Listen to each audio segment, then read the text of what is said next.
Hello, I'm Lucy Hockings. From the BBC World Service, this is The Global Story. This week, economic warfare broke out between the world's two biggest superpowers. President Trump announced a new tariff, essentially a tax, on Chinese goods coming into the US. And now Beijing has hit back. So can anyone really win a trade war? And what will the impact be on the rest of the world?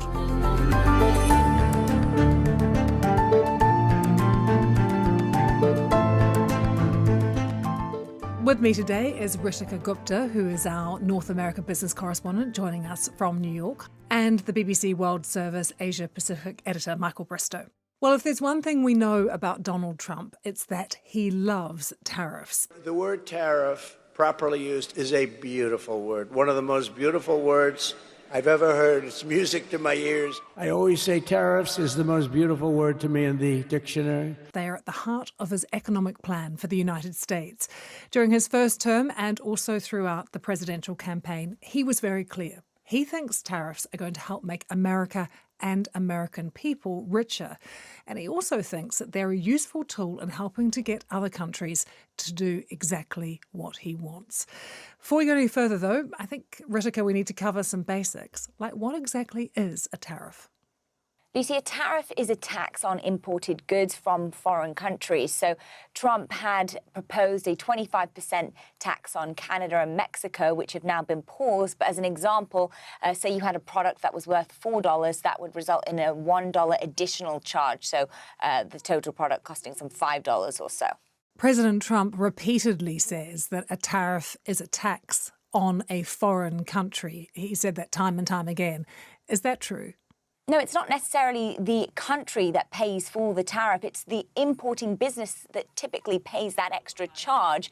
However, many economists have warned that these costs will be passed on to the American consumer because your businesses, your Walmarts, your Targets, for instance, may be facing margin pressure. So ultimately, it'll be the consumer that pays.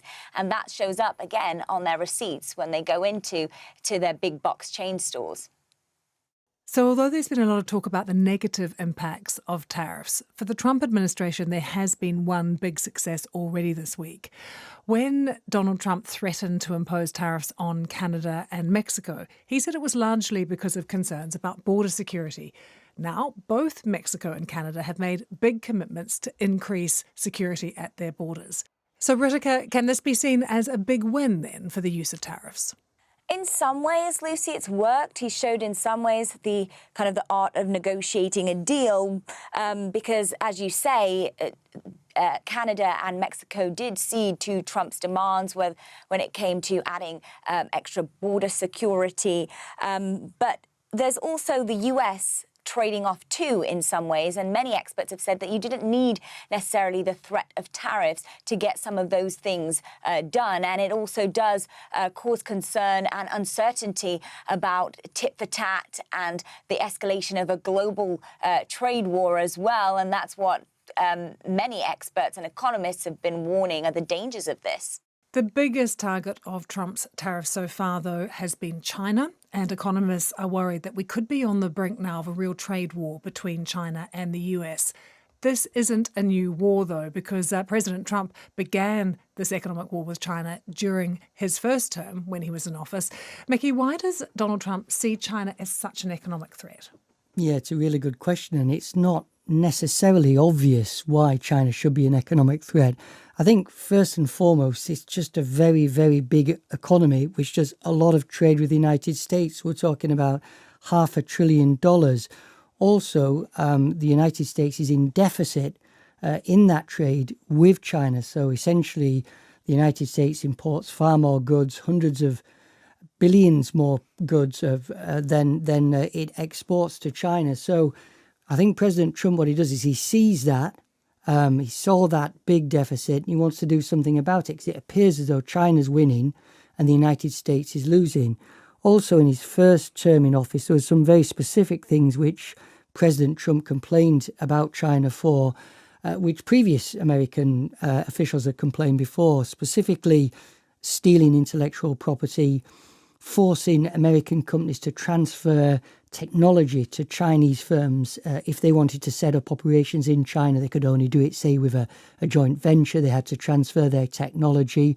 Also, he accused China of currency manipulation, essentially keeping the currency at a particular level to make those exports cheaper. Mickey, China has always said it doesn't want a trade war with the US. And then we also, back in 2017, I remember Donald Trump speaking at the World Economic Forum. He said, we don't want to start a trade war with China. But we did then see China responding with tariffs of its own in a kind of tit-for-tat way. What were they? China doesn't want a particular trade, it doesn't want a trade war at all. The economy is based primarily on exports. So if there's some barrier to those exports going to other countries, then it doesn't want them. I had a look back at the list of reactions that China made when President Trump was in his first term in office, and there's a whole series of them, raising tariffs by 10%, then 10% again, 25% in some cases. They also reported the United States to the World Trade Organization. They stopped buying some products, agricultural products particularly, outright, which really affected farmers in America. So a range of tools which China used, which incidentally is the kind of tools which it's already using now with these latest tariffs imposed by President Trump. Similar kind of tools, not just tariffs, but also non-tariff measures to try and harm the American economy. Now, although this trade war has been simmering for several years, it really is hotting up now that Donald Trump has returned to the White House. Ritika, can I ask you a bit more about these latest tariffs Donald Trump has introduced? What are the new tariffs on Chinese goods that he's introduced this week? So some of the biggest tariffs are going to be on electronics, toys and appliances, consumer electronics being one of the top goods imported from China to the US. If you look at data, that includes cell phones, TVs, your laptops, game consoles. China is also a major supplier of home appliances as well. And also footwear. You see a lot of footwear products also being imported into the US from China. And what new tariffs, Ritika, have China announced in return? The tariffs from China are actually rather minimal. They're seen as not such an aggressive approach. 10 to 15% levies on selected goods. So part of China's countermeasures include an import taxes on US coal and LNG. That's 10% and a 15% charge on crude oil. And as well as fuel, China has also slapped a 10% tariff on agricultural machinery, pickup trucks and some large cars. And they've also announced some non-tariff measures as well, one of which is a probe into Google and an anti-monopoly investigation into that tech giant. And Mickey, is there any indications yet as to how these US tariffs are going to affect the Chinese economy? Just at the moment, when the Chinese authorities need their economy, need people to be spending more money, it's gonna hit those manufacturers that sell to the United States. So it's definitely an unwelcome thing when it comes to China. But because they've been through this before, because Trump did this to them in his last term, are they better prepared in a way? Have they got a strategy of how to deal with it, sort of decoupling from the US, a bit diversifying their markets as well? I don't think decoupling is remotely possible. We're talking about trade, hundreds of billions of two-way trade between these two countries every year. There has been some attempt by America, particularly President Biden, to try and not sell certain technology products, high-end technology products to China. But the two economies are so integrated that decoupling is really impossible. In fact, under the Biden administration, later on, officials stopped talking about decoupling and started using other words to suggest they're just targeting specific areas of the Chinese economy. Is China more prepared? I think he was expecting this. So before President Trump came into office, Xi Jinping, the Chinese leader, the Chinese ambassador in Washington, all went on the charm offensive, tried to persuade President Trump before he was coming into office, just don't do this. Nobody will win with a trade war. We can both win if we keep tariffs out of the equation. So they knew something was coming.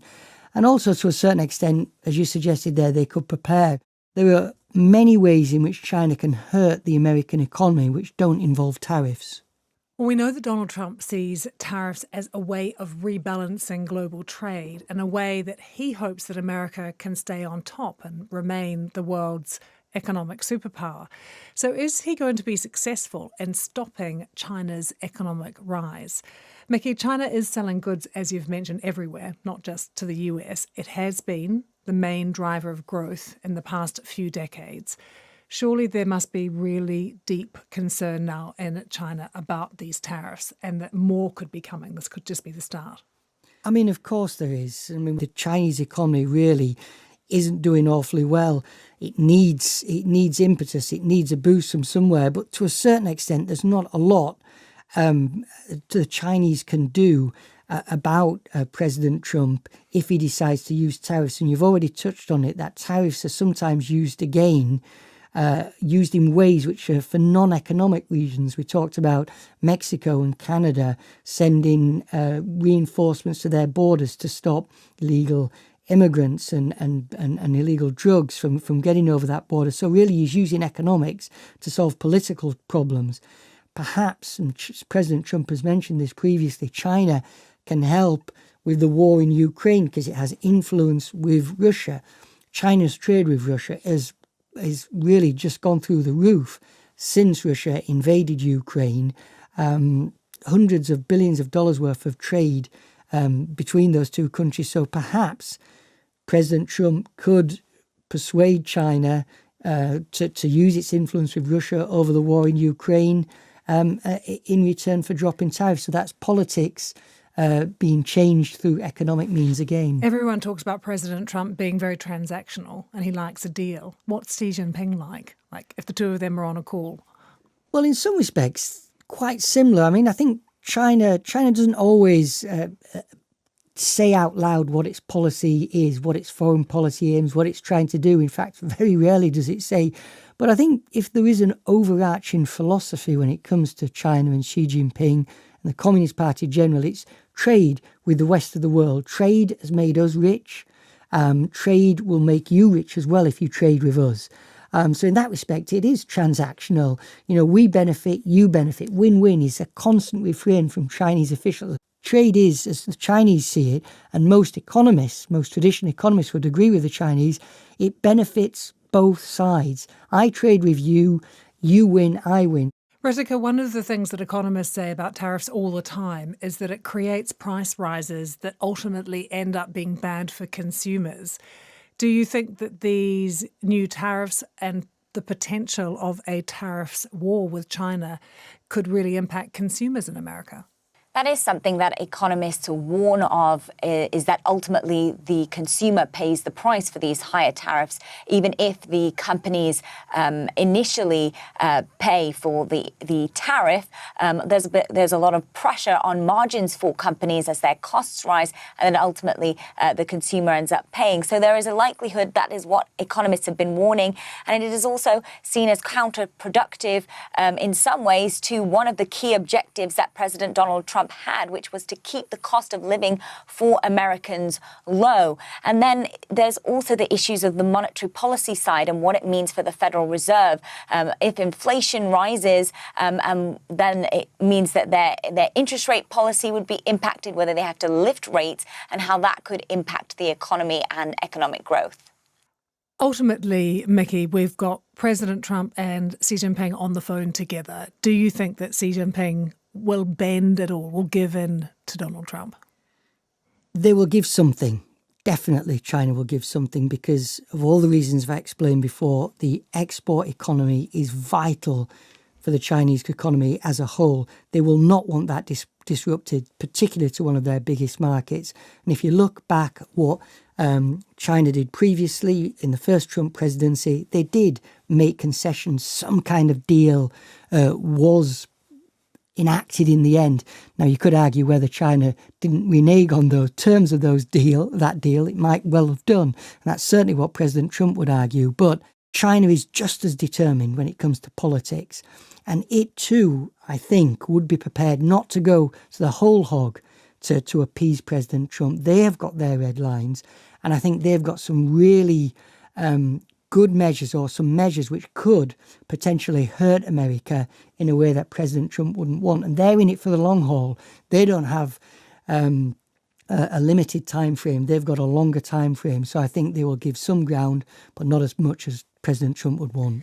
And I know it's been a holiday in China, so we haven't seen the full response to this, but has there been any sort of increase in nationalism? We saw it immediately in Canada with Justin Trudeau coming out and big signs coming out saying "Buy Canadian" and Canadians booing the Star Spangled Banner at sports matches. Any kind of nationalistic fervour in China as a result of this? In this case, they won't want to, the Chinese Communist Party, try and drum up nationalistic fervour at this early stage, because they'll hope it's all resolved without too many problems, without getting everybody angry in a way which makes it then difficult for the government to back down and do some deal with Donald Trump. But I think in the future, if this continues, that nationalist fervour will certainly play a part and stiffen the resolve of the Communist Party. Ritika, thanks so much. Thank you. Thanks, Mickey. Thank you. If you want more episodes of The Global Story, you can find us wherever you get your podcasts. Each day, we dive deep into one big international story in detail. And don't forget to subscribe and leave some comments below. We love to hear from you.